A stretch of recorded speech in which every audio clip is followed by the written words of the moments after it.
조선 왕실에서 왕자와 공주의 탄생은 국가적 경사였습니다.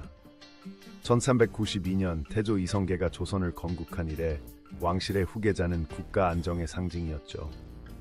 기록에 따르면 왕비는 출산 전 100일간 특별한 의식을 치렀으며 태어난 아기는 비단으로 감싸져 궁녀들의 엄격한 보호를 받았습니다. 특히 왕자의 경우 태어난 지 7일 만에 7일 잔치라는 대규모 축하 행사를 열어 백성들에게 공표되었습니다. 왕자와 공주는 5세부터 본격적인 교육을 시작했습니다. 경국대전에 규정된 대로 왕자는 유학경전과 무예를, 공주는 내훈과 궁중예절을 배웠습니다. 성종대의 기록에 따르면 왕자들은 하루 8시간 이상 공부했으며 겨울에도 새벽 5시에 기상해야 했죠. 특히 세자 왕위계승자는 세자시강원이라는 특별 교육기관에서 15명의 학자들로부터 개인 교습을 받았습니다. 왕위계승을 둘러싼 암투는 조선 역사에서 빈번히 발생했습니다. 조선 왕조실록에 기록된 바에 따르면 1498년 연산군 시기에는 왕자 간의 권력 다툼으로 갑자사화가 일어나 100명 이상이 희생되었습니다. 신하들은 각기 다른 왕자를 지지하며 파벌을 형성했고 이는 종종 피비린내 나는 숙청으로 이어졌습니다. 특히 영조대의 신임사화는 왕자 교육을 담당하던 대신들이 희생된 대표적 사례입니다. 조선시대 공주의 70%는 정치적 이유로 혼인했습니다. 국조보감에 기록된 바에 따르면 공주는 평균 12-15세에 결혼했으며 특히 명나라와의 관계 강화를 위해 7명의 공주가 중국으로 시집갔습니다.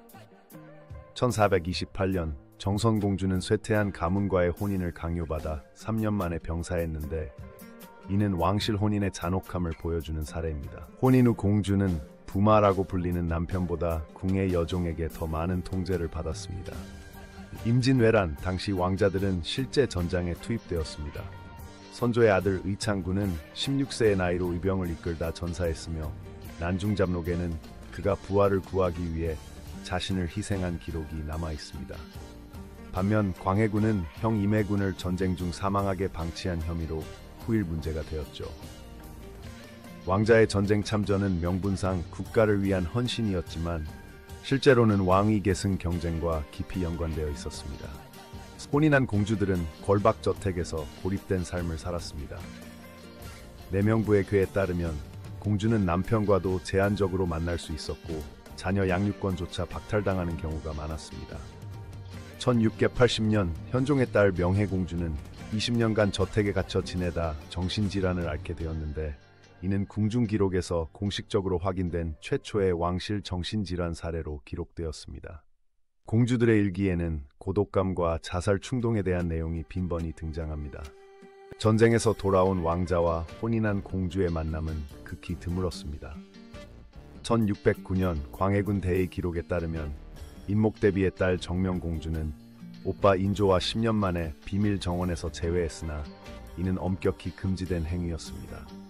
개축일기에는 이들이 달빛 아래서 교환한 편지가 발각되어 공주가 유폐당했다는 기록이 남아 있습니다. 왕실의 엄격한 규율은 혈육 간의 정서적 교류조차 막았습니다. 역사상 실제로 왕자를 자처한 도피 사례는 3건 기록되어 있습니다. 1725년 영조의 서자 이일이는 평민 행세를 하며 30년간 숨어 살다 발각되어 사사되었고 승정원 일기에는 그의 마지막 말이 차라리 평민으로 태어날 것을 이었다고 기록되었습니다. 반면 1817년 순조의 딸 복운공주는 정략 결혼을 거부하고 자결을 선택했는데 이는 조선 왕실 여성 최초의 공식적 항거로 평가받습니다. 화려한 궁궐 생활 뒤에는 언제나 치열한 생존의 이야기가 존재했습니다.